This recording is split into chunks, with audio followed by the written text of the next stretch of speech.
কেমন আছো বন্ধুরা?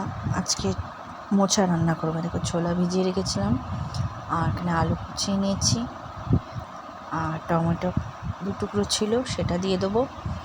আমি কড়াতে কালো জিরে ফোড়ন দিয়েছি, দিয়ে আলুগুলো ছোটো ছোটো করে কাটা ছিল সেগুলো দিয়েছি। আজকে ঘরে যা আছে তাই দিয়েই করতে হবে, কারণ বেগুন নেই, ঠিক আছে? তো ওই জন্য ভাবলাম আলু দিয়েই আজকে করি, ছোলা আলু দিই।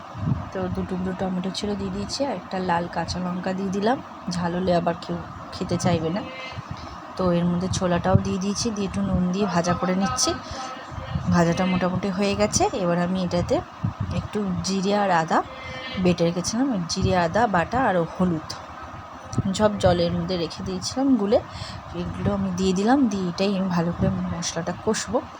কষা হয়ে গেলে আমি মোচাটা কিন্তু একটু হলুদ দিয়ে, শুধু হলুদ দিয়ে ভাপিয়ে রেখেছিলাম, ভাপিয়ে জলটা ফেলে দিয়েছি, ঠিক আছে? এবারে এইটা মশলাটা কষা হয়ে গেলে আমি ওই সিদ্ধ করা হালকা অল্প সিদ্ধ করা যে মোচাটা, ওটাও আমি দিয়ে দেবো। দেখো, মশলাটা আমার কষানো হয়ে গেছে। এবারে আমি সিদ্ধ করা মোচাটা এর মধ্যে দিয়ে দেবো। তো কার কার মোচা খেতে খুব ভালো লাগে এটা অবশ্যই জানিও। আমার তো খুব ভালো লাগে মোচা। আমি এটা নিরামিষ মতনই করলাম, ঠিক আছে? অনেকে আছে মোচা দিয়ে চিংড়ি মাছ দিয়েও করে, কিন্তু আজকে আমার হাতের সামনে যা ছিল আমি তাই, ঘরে যা ঘরোয়াতে যা ছিল আমি তাই দিয়েই করলাম। এই দেখো, আমার ওটা হয়ে গেছে।